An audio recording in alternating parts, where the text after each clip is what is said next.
एक और video lecture के साथ मैं आलोक वर्मा आप सभी लोगों का हार्दिक स्वागत करता हूं। और आज की क्लास फिर से बहुत ही जबरदस्त और धांसू होने वाली है। भाई ऐसा क्यों होने वाला है? क्योंकि आज हम नरेशन के थोड़ा आगे बढ़ने वाले हैं। नरेशन का मैंने पहले पार्ट बता दिया है कि हम उसमें सामान्य नियम को कैसे फॉलो करते हैं, सामान्य नियम का यूज कैसे करते हैं, और आज हम जानेंगे कि स्पेसिफिक रूल का यूज कैसे करते हैं। अभी तक तो हमने पढ़ा कि जब रिपोर्टिंग वर्ब प्रेजेंट टेंस में होगा तो उसको हम किस प्रकार यानी किस रूल्स को लगाएंगे, कौन से नियम का पालन करेंगे कि उसका डायरेक्ट से इनडायरेक्ट में हो जाए। लेकिन आज हम जानेंगे ऐसे रूल के बारे में जिनको हम चार तरीके के वाक्यों में यूज करते हैं, यानी कि आप इंट्रोगेटिव में, इंपरेटिव में, ऑप्टेटिव में और एक्सक्लेमेटरी जैसे वाक्यों में उनके यूजेस करते हैं। और वो कौन से नियम है? आपके स्पेसिफिक रूल हैं। और स्पेसिफिक रूल थोड़ा अलग अलग है, थोड़ा डिफरेंट है। इसको बड़े कंसंट्रेशन से आपको पढ़ना पड़ेगा और गारंटी मेरी है कि मैं आपको समझा दूंगा। ठीक है, यदि आप कक्षा 10 के हैं, यदि आप इंटर के हैं और बोर्ड परीक्षाएं आपके लिए लगी हुई हैं, यदि आप तैयारी कर रहे हैं और पूरी नई तैयारी है, तो आप हमारे चैनल को सब्सक्राइब जरूर कर लीजिए। और मैं गारंटी देता हूं, 200% की गारंटी देता हूं,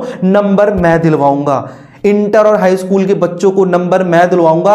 बस आपको काम करना है छोटा सा कि मैं जो भी वीडियो डालता हूं ना, उसको आपको पूरा पढ़ना पड़ेगा, पूरा देखना पड़ेगा। और आप देख सकते हैं कि मैंने ट्रांसफॉर्मेशन पढ़ाया है, उसके 4 पार्ट लेकर आए हैं, अभी और भी आएगा। लेकिन अब जो नरेशन मैंने स्टार्ट किया है, मैंने सोचा कि अब हाई स्कूल और इंटर के बच्चों को एक कर दिया जाए, यानी कि हाई स्कूल में भी नरेशन है, इंटर में भी नरेशन है, क्वेश्चन लगभग एक जैसे पूछे जाते हैं, तो सोचा कि दोनों को एक कर दिया जाए। यानी कि भी हाई स्कूल के बच्चे ट्रांसफॉर्मेशन को नहीं शायद पढ़ रहे थे, लेकिन अब दोनों पढ़ेंगे, यानी हाई स्कूल के भी पढ़ेंगे और इंटर के भी पढ़ेंगे। अब पहली क्लास मैंने देखा नरेशन में, आप लोग अच्छे से उसको पढ़ा, एक दिन में अच्छे खासे व्यूज उसके आ रहे हैं, तो मुझे बड़ी तसल्ली, बड़ी खुशी हुई इस चीज को कि आप पढ़ रहे हैं। और इस चीज को देख करके अच्छा लग रहा है कि मैं जल्दी वीडियो लेकर के आ रहा हूं नरेशन पर। अभी हमने रूल पढ़ा, सामान्य नियम पढ़ा, यानी कि जनरल रूल्स पढ़े। हमने देखा कि ये नरेशन होता क्या है, डायरेक्ट स्पीच के पार्ट्स कितने होते हैं, ठीक, सामान्य नियम में क्या होता है। और आज जानेंगे हम स्पेसिफिक रूल के बारे में। पहले हम सामान्य नियम को पढ़ लिए हैं, स्पेसिफिक रूल को पढ़ लेते हैं, उसके बाद चलेंगे प्रैक्टिस पे, उसके बाद करेंगे एक्सरसाइज, उसके बाद बदलेंगे हम डायरेक्ट से इनडायरेक्ट में, फिर दिखाएंगे कि इन नियमों का इस्तेमाल आप कैसे जबरदस्त तरीके से करते हैं। ठीक है, तो ज्यादा देर नहीं करेंगे, बस छोटी सी गुजारिश आपसे जरूर करेंगे कि यार चैनल को आप सब्सक्राइब जरूर कर लीजिए। यदि आप अपने लिए कुछ करना चाहते हैं, इंग्लिश में कुछ सीखना चाहते हैं, यदि आप गांव के बच्चे हैं, यदि आप गांव के हैं और कोचिंग नहीं मिल पा रही अच्छे से, ठीक है, आप अच्छे से पढ़ नहीं पा रहे हैं, आप हमारे चैनल पर आ जाइए। मैं 101% की गारंटी देता हूं, अंग्रेजी तैयार मैं आपकी करवा दूंगा, बोर्ड एग्जाम की आप तैयारी अच्छे से करवा दूंगा। आप टेंशन छोड़िए बोर्ड एग्जाम की, उसकी जिम्मेदारी मेरी है। ठीक है, तो चैनल को जरूर सब्सक्राइब कर लीजिएगा और वीडियो पसंद आए तो लाइक भी ना करें मत जाइएगा। तो चलिए बहुत देर नहीं करेंगे, चलते हैं नोटबुक पर और वहीं आपको सिखाते हैं कि ये जो स्पेसिफिक रूल होता है उनमें कौन कौन से नियम आते हैं, यानी कि जब रिपोर्टिंग वर्ब पास्ट टेंस में होगी तो उनमें कैसे नियम आते हैं, उनमें कौन से नियम का हम पालन करते हैं। अभी तक तो हमने सामान्य पढ़ लिया, लेकिन अब आगे की क्लास होगी जनरल रूल्स के आगे भी हम पहुंचेंगे स्पेसिफिक रूल पर। तो चलिए सीधे स्पेसिफिक रूल पढ़ते हैं, यानी कि सीधे हम विशेष नियम की तरफ चलते हैं, वहीं आपको मिलते हैं अपने नोटबुक पर। हाँ, अब आ गए हैं हम अपने नोट्स पर और यहाँ से हम सीखेंगे कि जो स्पेसिफिक रूल है, यानी जो विशेष नियम है, इनके यूजेस कैसे करते हैं। आखिरी वाली वीडियो लेक्चर में हमने देखा था, जो हमने नरेशन वाला पार्ट पढ़ा था, जो हमने नरेशन स्टार्ट किया था, वहाँ पर हमने देखा था कि हम सामान्य नियम का पालन कैसे करते हैं। और सामान्य नियम का पालन हम उन वाक्यों में करते हैं जो बिल्कुल ही साधारण हो और सामान्य हो। और मैंने वहाँ पर एक बात और आपको बताई थी कि जब रिपोर्टिंग वर्ब प्रेजेंट टेंस में हो तो रिपोर्टेड स्पीच के टेंस में कोई परिवर्तन नहीं होता है। लेकिन अब आज हम पढ़ रहे हैं विशेष नियम, तो वहां पे क्या होगा, जब रिपोर्टिंग वर्ब पास्ट टेंस में होती है तो परिवर्तन कुछ इस प्रकार से होता है टेंस में। लेकिन एक बात आप ध्यानपूर्वक सुन लीजिए, प्रेजेंट वाली टेंस जब होगी तो रिपोर्टेड स्पीच के टेंस में कुछ नहीं बदलता है। लेकिन जैसे ही ये जो रिपोर्टिंग वर्ब है पास्ट टेंस में हो जाती है तो प्रेजेंट का पास्ट हो जाता है और पास्ट वाले पास्ट में ही रहते हैं। यानी कि यदि आपको जो भी वर्ब प्रेजेंट की दिखे उसका उल्टा कर दीजिए, यानी प्रेजेंट कंटिन्यूअस है तो प्रेजेंट हटा दीजिए, पास्ट कंटिन्यूअस कर दीजिए। प्रेजेंट इंडेफिनिट वाला टेंस आपको रिपोर्टेड स्पीच का दिख रहा है तो उसको चेंज करके पास्ट इंडेफिनिट में कर दीजिए। यानी कि जो प्रेजेंट वाले होंगे वो पास्ट में जाएंगे और जो पास्ट वाले होंगे वो पास्ट में ही रहेंगे। और परिवर्तन बता रहा हूं कि कुछ इस प्रकार से होता है। ठीक है, तो चलिए देखते हैं चेंज ऑफ टेंस का रूल आज हम समझते हैं। स्पेसिफिक रूल में आज हम देखते हैं कि कैसे टेंस में चेंजेस करते हैं जब रिपोर्टिंग वर्ब पास्ट टेंस में होती है तब। ठीक है, तो शुरू करते हैं, बताते हैं आपको ये जो दिया गया टेंस है 1 2 3 4 5 6 7 8 के 8 टेंसेस को हम किस तरह से डायरेक्ट से इनडायरेक्ट में चेंज करते हैं। देखिए ये जो दिख रहा है आपको, ये डायरेक्ट का है, ये किसका है, डायरेक्ट का है, और ये वाले चेंज हो जाएंगे इनडायरेक्ट में। ठीक है ना, आप इस चीज़ को समझते रहिएगा। अब प्रेजेंट इंडेफिनिट आपको दिखे, यदि वाक्य में आपको क्या दिखे, प्रेजेंट इंडेफिनिट दिखे, और प्रेजेंट इंडेफिनिट में होता क्या है, या तो मेन वर्ब के साथ फर्स्ट फॉर्म या यस या यस का यूज होता है, या फिर डू और डज का प्रयोग होता है। ठीक है ना, किसका प्रयोग होगा, प्रेजेंट इंडेफिनिट में या तो मेन वर्ब की फर्स्ट फॉर्म के साथ यस या यस दिखेगा, या तो डू डज दिखेगा। तो सिंपली इसको आप किस में चेंज करोगे, पास्ट इंडेफिनिट के वाक्यों में चेंज कर दोगे। यदि वो अफर्मेटिव वाक्य है तो किस में चेंज हो जाएगा, मेन वर्ब की सेकेंड फॉर्म में, नहीं तो आप उसको किस में चेंज कर दोगे, डिड में चेंज कर दोगे। ठीक है, यानी कि प्रेजेंट इंडेफिनिट चेंज होगा पास्ट इंडेफिनिट में। मेन वर्ब की फर्स्ट फॉर्म के साथ यस या यस दिखे आपको डायरेक्ट नरेशन में, तो उसको मेन वर्ब की सेकंड फॉर्म में बदल दीजिए। यदि प्रेजेंट इंडेफिनिट के वाक्यों में आपको डू डज दिखे तो आप उसको डायरेक्ट से इनडायरेक्ट बदलते समय उसमें जो भी आप रिपोर्टेड स्पीच के टेंस में परिवर्तन करेंगे उसमें डिड लगाएंगे, किसके स्थान पे, इस डू और डज के स्थान पे। आई होप कि समझ में आ गया होगा। अब देखते हैं अगला टेंस जो है प्रेजेंट कंटीन्यूअस। अब प्रेजेंट कंटीन्यूअस को किस में चेंज करना है, पास्ट कंटीन्यूअस में। प्रेजेंट कंटीन्यूअस की हेल्पिंग वर्ब क्या होती है, वॉज अथवा वर होती है। ठीक है ना, सॉरी इज एम आर होती है, क्या होती है,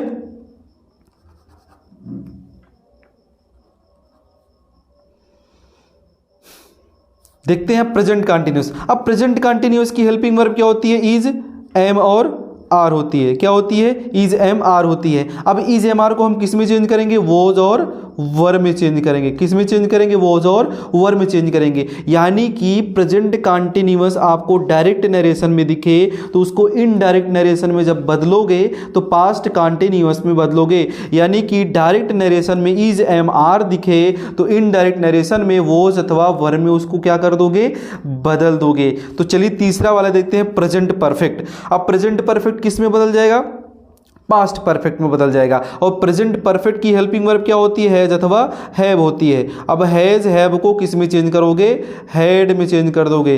किस में बदलना है आपको, हैड में चेंज करना है। या देख लीजिए आप जितने भी प्रेजेंट वाले हैं पास्ट में बदल रहे हैं, आप प्रेजेंट परफेक्ट को भी देख लीजिए, हैज हैव किस में चेंज हो रहा है, हैड में चेंज हो रहा है। प्रेजेंट परफेक्ट पास्ट परफेक्ट में बदल रहा है, राइट। अगला देखते हैं प्रेजेंट परफेक्ट कंटीन्यूअस। अब प्रेजेंट परफेक्ट कंटीन्यूअस में प्रेजेंट हटा दीजिए, पास्ट लगा दीजिए, किस में बदल जाएगा, पास्ट परफेक्ट कंटीन्यूअस। यानी कि जो भी आपको हैज और हैव बीन दिखती है, क्या दिखता है, हैज और हैव बीन दिखता है, उसको किस में चेंज कर दोगे, सिंपली चेंज कर दोगे, हैड बीन में चेंज कर दोगे। ठीक है, यानी कि हैज हैव बीन को आपको चेंज करना है किसमें, हैड बीन में।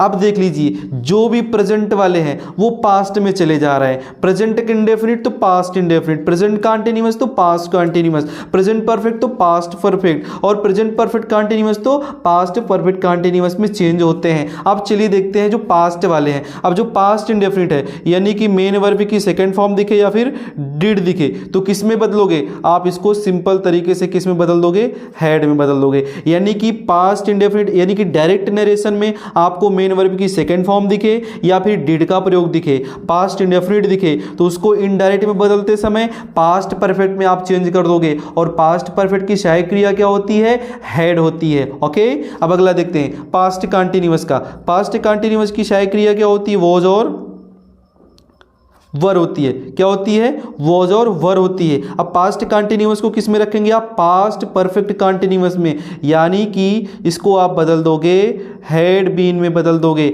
बहुत ही सिंपल है, बहुत ही आसान है। इसकी स्क्रीनशॉट ले लीजिएगा, कॉपी कलम लेकर बैठिए, अच्छे से समझ में आएगा, इसकी गारंटी मेरी है। अब पास्ट कंटीन्यूअस किस में बदल रहा है, पास्ट परफेक्ट कंटीन्यूअस में, यानी कि वॉज वर को आप चेंज कर रहे हैं किसमें, हैड बीन में बदल रहे हैं। अगला देखते हैं पास्ट परफेक्ट, यानी कि आपको डायरेक्ट नरेशनों में हो एकदम हैड दिख जाए, कहाँ दिख जाए, हैड दिख जाए, उसको क्या करोगे, नो चेंज रखोगे, यानी कि उसको बदलवे नहीं करोगे। यदि आपको डायरेक्ट नरेशन में हैड दिख जाता है तो इनडायरेक्ट नरेशन में भी क्या कर दोगे, हैड उतार दोगे, उसमें कोई परिवर्तन नहीं होगा। यदि आपको डायरेक्ट नरेशन में हैड बीन दिख जाता है, क्या दिख जाता है, हैड बीन दिख जाता है, तो इनडायरेक्ट नरेशन में भी कुछ नहीं बदलेगा, क्या लिख दोगे, वही हैड बीन का ही इस्तेमाल कर दोगे। आई होप कि आपको ये समझ में आया होगा। ये बहुत ही इंपॉर्टेंट रूल है, जब रिपोर्टिंग वर्ब पास्ट टेंस में होती है तो रिपोर्टेड स्पीच का टेंस कुछ इस प्रकार बदलता है। भाई ध्यान देकर अच्छे से इसको समझ लीजिएगा और पढ़ लीजिए, और इसका क्या लीजिए आप, स्क्रीनशॉट ले लीजिए। स्क्रीनशॉट ले लेंगे ना तो आप कभी भी कहीं भी नोट कर सकते हैं। अगर ना समझ में आया हो तो वीडियो को आप पैक करके देख लीजिए, फिर से समझ में आ जाएगा। ठीक है, अगर बिल्कुल तब भी ना समझ में आए तो कमेंट सेक्शन में आप मुझसे कह सकते हैं, पूछ सकते हैं, मैं कोशिश करूंगा आपकी रिप्लाई भी देंगे और अच्छे से फिर समझाएंगे भी। ठीक है, अब आगे देखते हैं कि जो और वर्ब्स दिखती हैं, यानी कि फ्यूचर रिपोर्टेड स्पीच के अंदर फ्यूचर वाली हेल्पिंग वर्ब्स दिख जाती हैं तो उनमें हम किस तरह से परिवर्तन करते हैं उसको सीख लेंगे। तो डायरेक्ट नरेशन से इनडायरेक्ट नरेशन बदलना यार हमारे लिए एकदम चुटकी भर का काम हो जाएगा, बहुत ही आसान हो जाएगा। ठीक है, अब अगला देखते हैं कि जब रिपोर्टिंग वर्ब यानी कि रिपोर्टेड स्पीच के अंदर क्या होगा, कोई फ्यूचर टेंस की हेल्पिंग वर्ब लगी होगी तो इसको हम कैसे बदलेंगे। ठीक, तो चलिए अब उसको देखते हैं। अब देखते हैं, यदि डायरेक्ट नरेशन में रिपोर्टेड स्पीच के अंदर क्या है, शैल आए तो उसको आप किस में चेंज करोगे, शुड में चेंज करना है। किस में चेंज करना है, शुड में। यदि डायरेक्ट नरेशन में क्या आए, शैल आए तो उसको शुड में चेंज करोगे। डायरेक्ट नरेशन में विल आए तो उसको वुड में चेंज करोगे। ये पास्ट फॉर्म में बदल जाती हैं। यदि कैन दिखे आपको डायरेक्ट नरेशन में तो इनडायरेक्ट नरेशन में इस कैन को किस में चेंज कर दोगे, कुड में चेंज कर दोगे। यदि मे दिखे आपको डायरेक्ट नरेशन में तो इनडायरेक्ट नरेशन में इस मे के स्थान पे इसको किस में चेंज करोगे, माइट में चेंज करोगे। समझ में आ गया होगा, बिल्कुल समझ में आएगा यार, बहुत ज़्यादा कठिन थोड़ी है। शैल को शुड में बदलना है, बिल को वुड में चेंज करना है, कैन को कुड में चेंज करना है, मे को माइट में कर देना है। यदि भैया आपको डायरेक्ट नरेशन में क्या दिखे, शुड दिखे, वुड दिखे और कुड दिखे और क्या दिखे आपको, माइट दिखे, तो क्या करना है पता है आपको, इसमें कोनो चेंज नहीं करने, यानी कि ये सब क्या रहते हैं,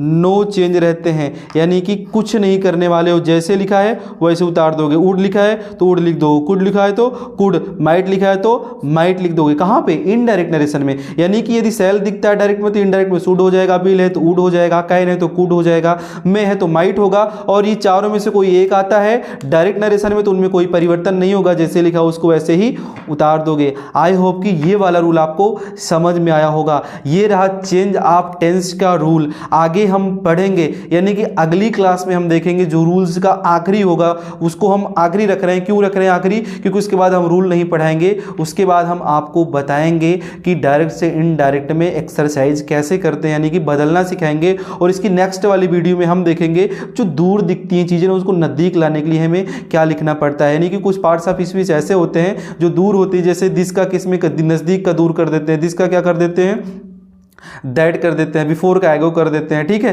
तो इनमें कैसे परिवर्तन होता है वो अगले वीडियो में हम देखें। ठीक है, तब तक इसका आप क्या ले लीजिए, स्क्रीनशॉट ले लीजिए। आशा करता हूं कि आपको वीडियो अच्छा लगा होगा। ठीक, और अच्छा लगा है तो चैनल को यानी कि वीडियो को लाइक कर दीजिए और शेयर भी कर दीजिए। और कमेंट बॉक्स में भी भर भर के अपना आप जो भी क्वेश्चन हो सकता है, जो भी राय हो सकता है, आप वहां पे जरूर दीजिए। ठीक है, मिलते हैं हम अगले वीडियो के साथ, यानी कि नरेशन के अगले पार्ट के साथ। और वहां से हम स्टार्ट करने वाले हैं नरेशन की एक्सरसाइज, यानी कि डायरेक्ट से इनडायरेक्ट में हम कैसे बदलते हैं, वाक्यों को बदलना सिखाएंगे। ठीक है, तब तक के लिए आप मुझे दीजिए विदा, मिलते हैं नेक्स्ट वीडियो में। जय हिंद।